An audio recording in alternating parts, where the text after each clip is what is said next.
예, 안녕하세요. 오늘은 줌토크 세미나 58차 오스코 사이트 유저를 위해서 그 58차 줌토크 세미나를 진행하겠습니다. 오늘은 피터슨의 프린시플 오브 오랄 앤 맥시로페이셜 서저리에서 7장 페디아트릭 덴터 알베올라 서저리에 대한 내용을 리뷰를 해드리겠습니다. 제가 58차하고 59차까지는 저희가 그 피터슨 오랄 앤 맥실로페이셜 서저리에 관련된 내용을 할 예정이고요. 그리고 이제 임플란트가 그 피터슨 책 자체는 다 임플란트 내용이 주로 있습니다. 그래서 그 뒤에서부터는 임플란트 관련된 내용들이 좀 주로 있기 때문에 이것을 임플란트에 관련되어 있는 책자와 연계해서 칼미시 컨템포러리 임플란트 덴티스트리를 같이 진행을 할 수 있도록 하겠습니다. 60차부터는 저희가 칼미 씨 책을 다시 리뷰를 할 수 있도록 하겠습니다. 오늘 보면 이제 인트로덕션에서 임팩티드 투스 매복 치아인데요. 일반적으로 어린이인 경우에 이제 어린이나 청소년, 그 다음에 대체적으로는 매복치아들이 상당히 많이 있습니다. 그 매복치아는 덴티제로스 시스트가 될 수도 있고, 그 다음에 뭐 아멜로블라스토마일 수도 있고, 치성 낭종일 가능성들이 상당히 많이 있습니다. 인베디드 돼 있고, 그 다음에 매복돼 있는 어, 성장하지 않는, 그러니까 맹출하지 않는 치아들이 상당히 선천적으로 가지고 있는 경우들이 상당히 많이 있습니다. 피겨 7-1처럼 시스트가 있고 이 시스트가 결국에는 시스트 셋과 함께 제거한 이거 같은 경우에는 케라토시스트라고 해서 케라토시스틱 오돈토데닉 튜머로 이제 밝혀졌던 내용입니다. 보통 45번, 46번에서 시스틱한 멀티로큘라한 형태로 나타나 있었고 이것을 제거를 한 모습을 보여드리고 있습니다.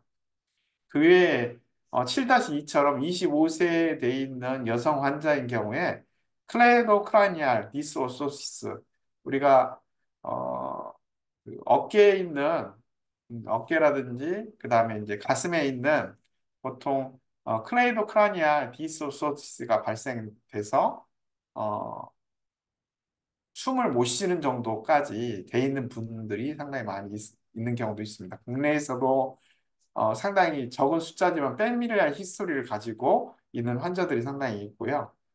그 환자들은 대부분이 파노라마를 찍어보면 이렇게 수많은 치아들이 있는 경우들도 상당히 많이 있습니다. 이렇게 이제 수많은 치아들이 있을 경우에 다 발치를 하고 임플란트 서포티드 덴처라든지 임플란트를 신입해가지고 교합을 완성시켜주는 방법으로 하기도 합니다.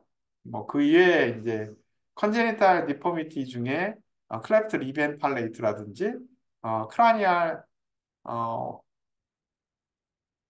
문제가 발생돼 있는 하이포사이로이디즘, 하이포피츄로이디즘, 어, 크로존 신드롬, 아파트 증후군이라든지 다운 신드롬이라든지 이러한 것들이 과잉치를 가지고 있고 매복치아를 상당히 많이 가지고 있는 선천적 질환들로 구성되어 있습니다.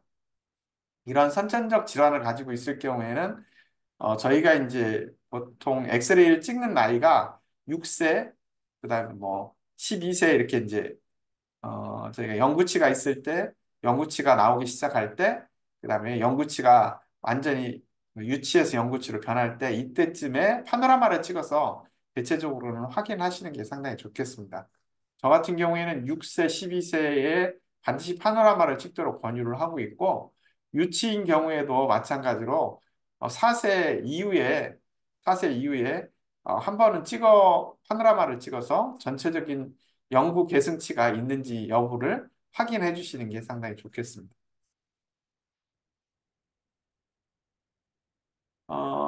맥실러리 캐나인 같은 경우에 캐나인이 매복되어 있는 경우들도 상당히 많이 있습니다. 보통 한 1.7%에서 2.2% 정도가 매복되어 있다라고 하고 있습니다. 캐나인은 상당히 뭐 흔한 경우이고요. 서드몰라보다는 작지만 그래도 맥실러리 사이너스 캐나인이 그 다음으로 매복 치아로 상당히 많이 있는 것으로 알려지고 있습니다.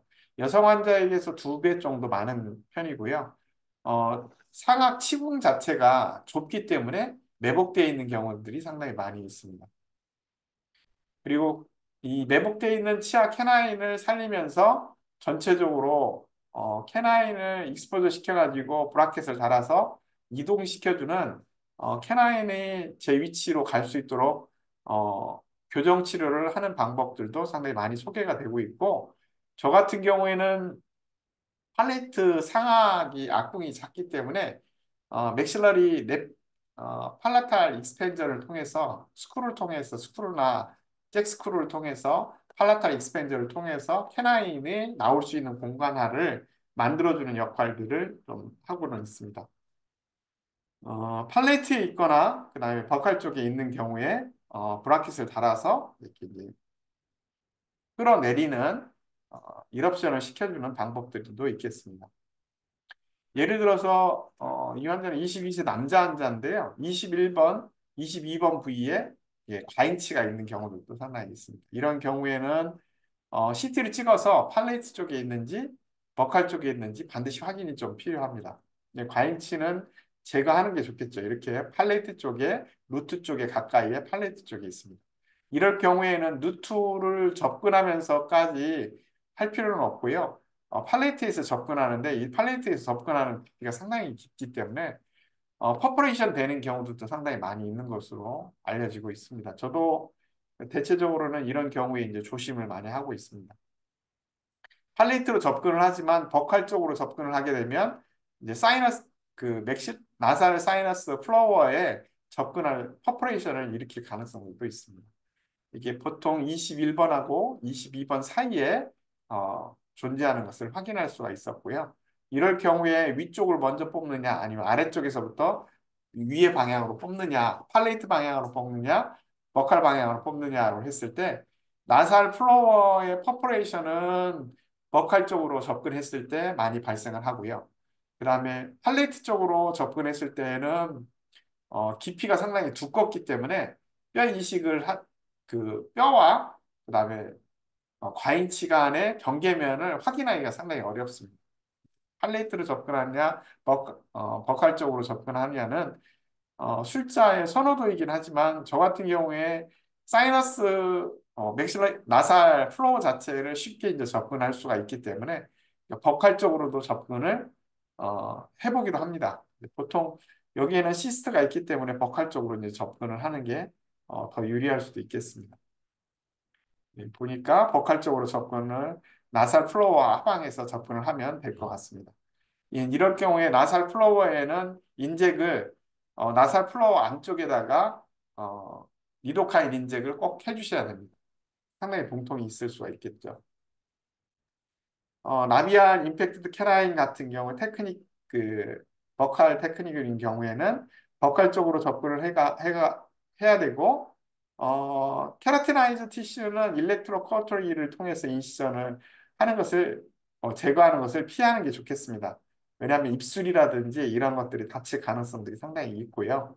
그 다음에 어태치니바가 상실될 위험성들이 상당히 있기 때문에 되도록이면 전기 소각기로보다는 블레이드를 통해서 접근을 하시는 게 더 좋고 핀포인트로 블리딩이 된다 했을 때에는 이럴 경우에 이제 전기 소각기로 블리딩을 컨트롤 해주는 게 좋겠습니다.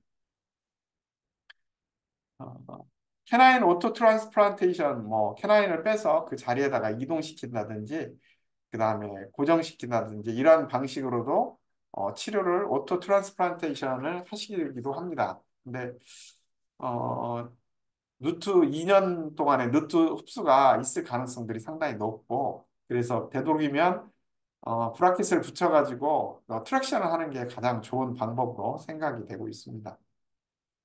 이렇게 이제 트랙션을 많이 하는 방식을 취하고 있고 저 같은 경우에 이제 구멍을 뚫어서 윈도우를 열고 브라켓을 붙이고 아치 와이어로 달아서 끌어내리는 방법 등을 이제 많이 사용을 하고 있습니다.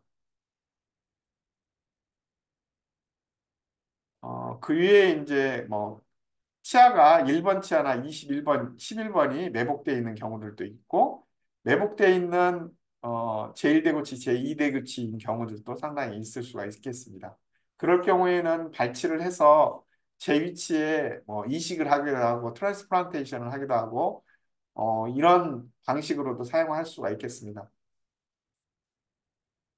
그 외에 이제 과잉치라든지 이거 같은 경우에는 이제 구강 내에서 파노라마 엑스레이 찍어보면 이렇게 이제 무치아 부위인 경우, 엑토도마 디스플라시아라고 해서 치아가 몇 개 없는 분들도 상당히 많이 있고요. 이럴 경우에 이제 슈퍼노티스라든지 치아 매복되어 있는 치아라든지 유치만을 남겨두는 경우들도 상당히 많이 있고 하이퍼돈티아라고 하죠.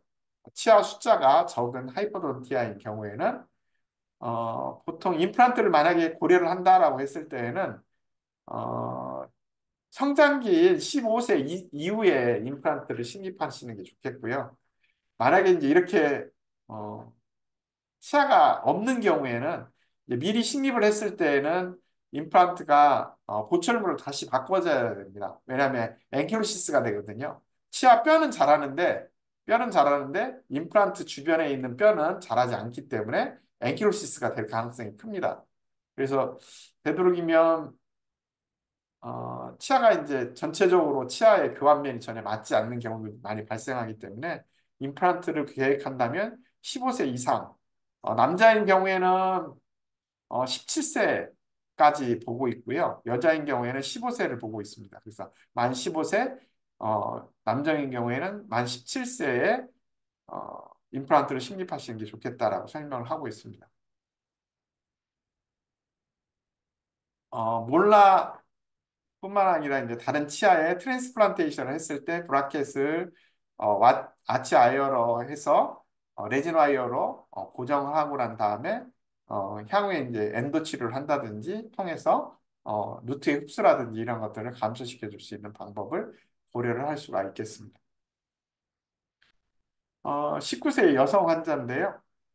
44번, 46번, 35번, 36번 링구알 포션에 과잉치가 있었습니다. 이렇게 이제 과잉치가 있을 경우에는 링구알 쪽에서 이 치아를 빼내는 방식을 고려를 할 수가 있겠고, 저 같은 경우에 이제 디펙트 부위가 상당히 크기 때문에 이럴 경우에 오스코 콜라겐하고 오스코 T를 넣어서 뼈를 이제 어느 정도 안착화 시켜주거나 뼈를 만들어주는 역할을 하기 위해서 오스코 콜라겐, 오스코 T를 이식을 하기도 합니다.